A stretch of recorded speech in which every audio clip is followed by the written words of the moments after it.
Hello, my name is Paulo, and between the 25th of August and the 4th of September 2019, I cycled nearly 660 kilometers on the Portuguese Way of the Camino de Santiago, from Lisbon to Santiago de Compostela in Spain. If you follow my blog or subscribe to my YouTube channel, I recorded a short vlog about this trip a week before I left.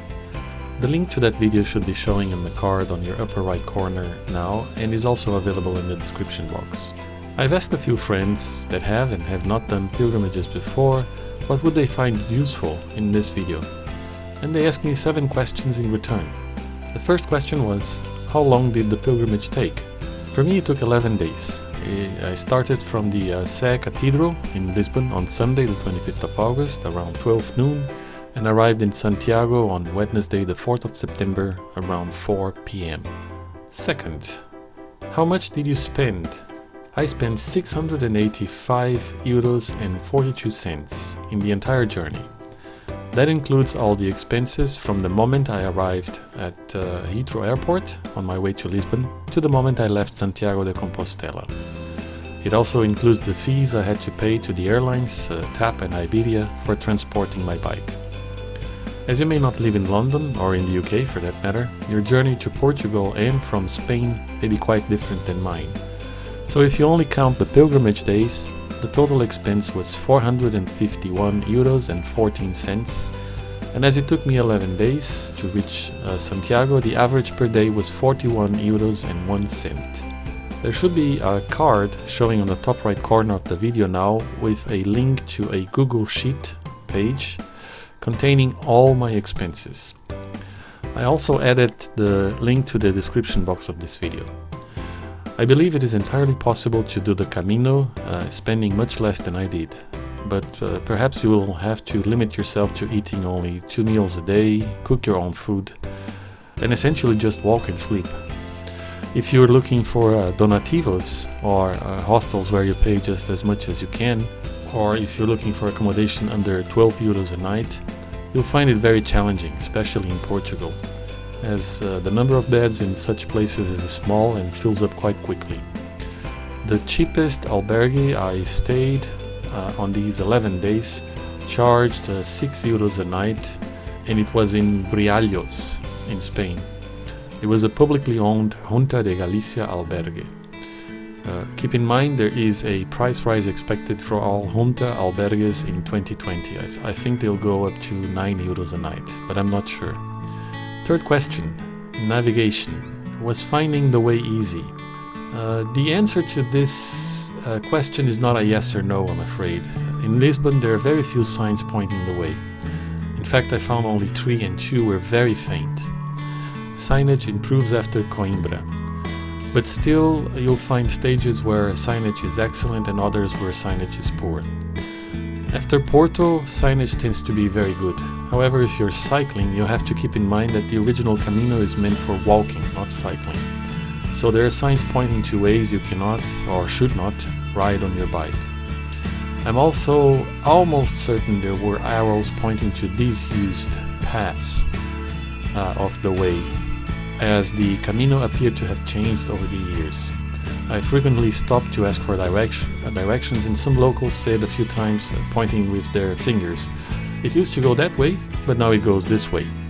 Remember that generally walkers go against the traffic, while cyclists move with the traffic. That means if you're cycling, most signs will be on the opposite side to you, and they're typically small and not always easy to see. Finding a little sign sometimes 20-30 meters away takes a lot of attention and good eyesight. It becomes a game of find the yellow arrow. Sometimes you win, sometimes you lose.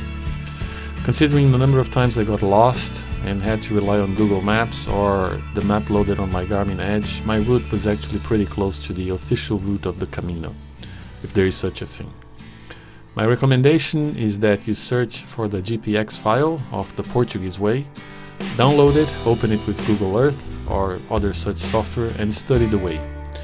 That helped me find the way out of Lisbon with relative ease. I will also post copies of my own route in the blog, but they will contain the mistakes I've made. There is a gap of about 10 kilometers in my GPX route, as having the navigation feature always on my Garmin Edge caused the device to consume a lot more battery. And that caught me by surprise, as I was about 10 kilometers from Azinhaga on the second day of the Camino, as the Garmin died on me suddenly. My other Garmin watch had already died earlier that day. The fourth question: what were the worst experiences you had on the Camino? There were moments of frustration, no doubt, but I honestly cannot complain. I have not suffered any injury, nor I had any mechanical fault that prevented me from continuing, nor was the victim of any, say, bad intentions like theft, aggression, and so on. If any of these things had happened, I would have a good reason to highlight them here. With that in mind, some of the frustrations came from the airlines that damaged my bike in transportation and charged me extra to transport the bike, from my own mistakes, from the amount of urban traffic in some places and the poor signage in others. I also found a little bit difficult to find pilgrim accommodation in some places after 4 p.m. and I had to resort to staying in more expensive places. But that would only have been a problem if I could not afford them.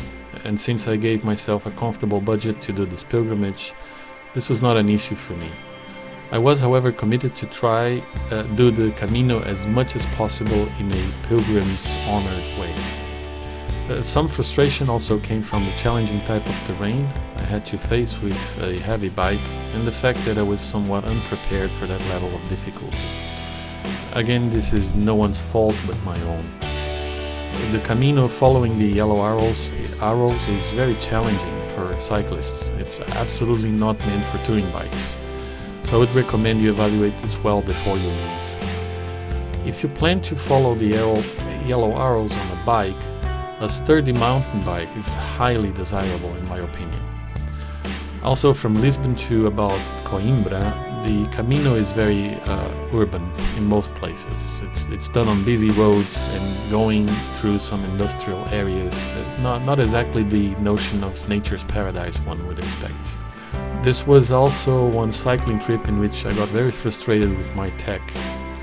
Much of it due to my own fault, by the way. So these include the video recording hiccups, which means I have no footage for a portion of the Camino, or when the Garmin devices run out of battery, as I explained before.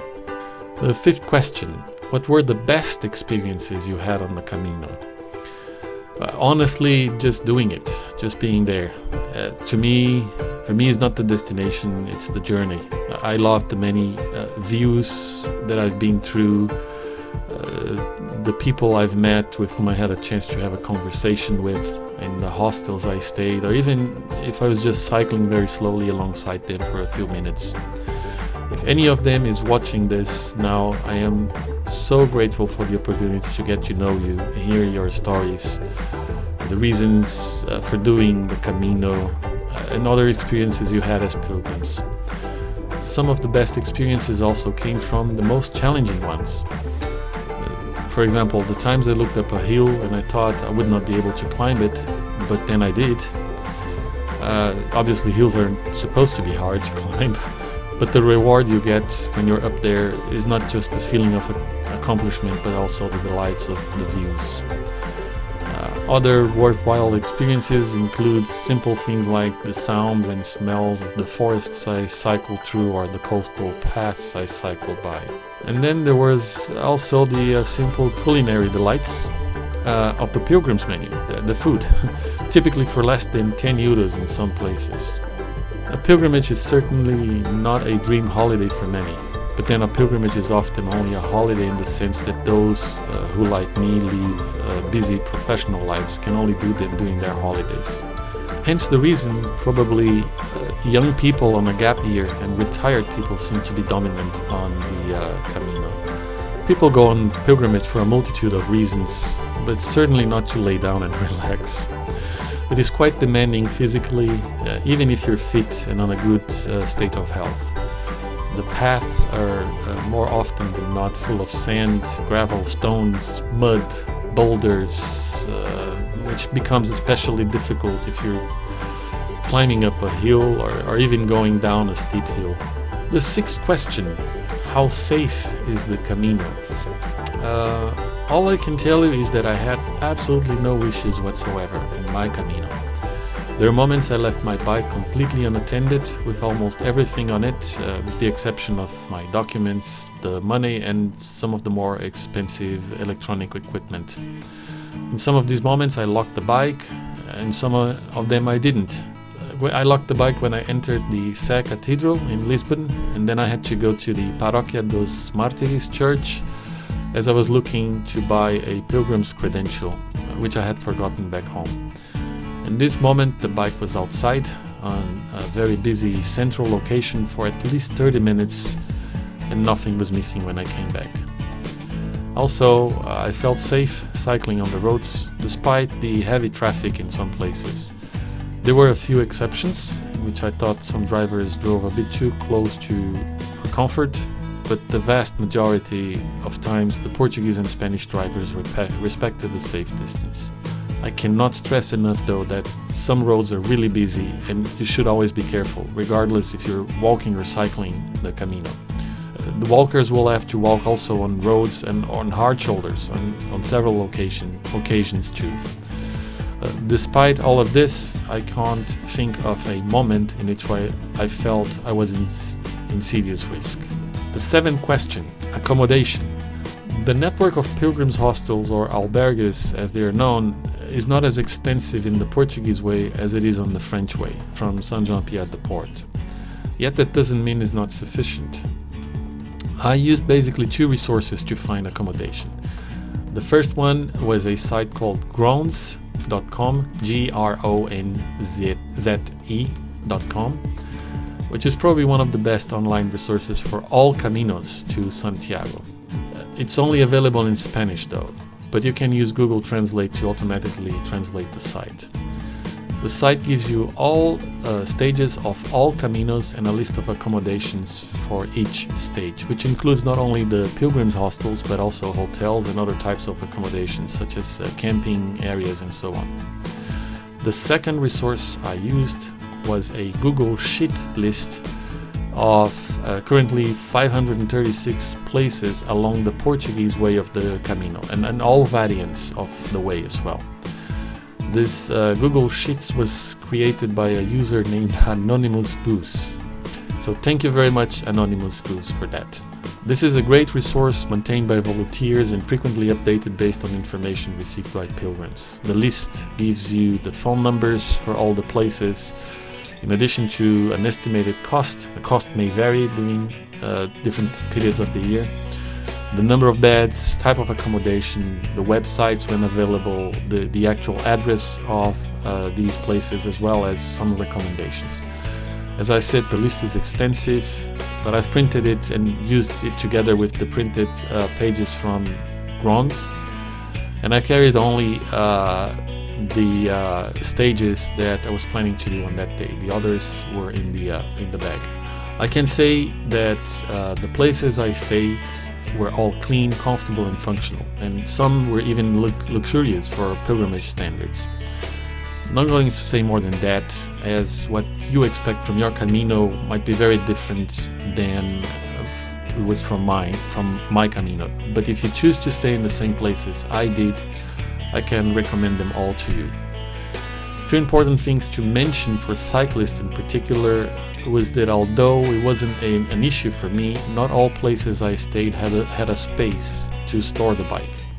I think I was lucky that in the places where this could have been a problem, I was the only cyclist that night. So it was always possible to find a little corner to leave the bike somewhere. For example, in the hotel I stayed in Coimbra, I left the bike at the reception by the exit door. If there were more bikes that night, that would have been a problem, as the space was really tight. I think this is all the time I had for. Those are the 7 questions that I've got, but if I've missed something you really want to know, or if you have other questions or want to know more detail about my experiences on the Portuguese way of the Camino de Santiago, just get in touch by leaving a comment here on this video or message me through the contact form in the blog. I wish you all a bom caminho.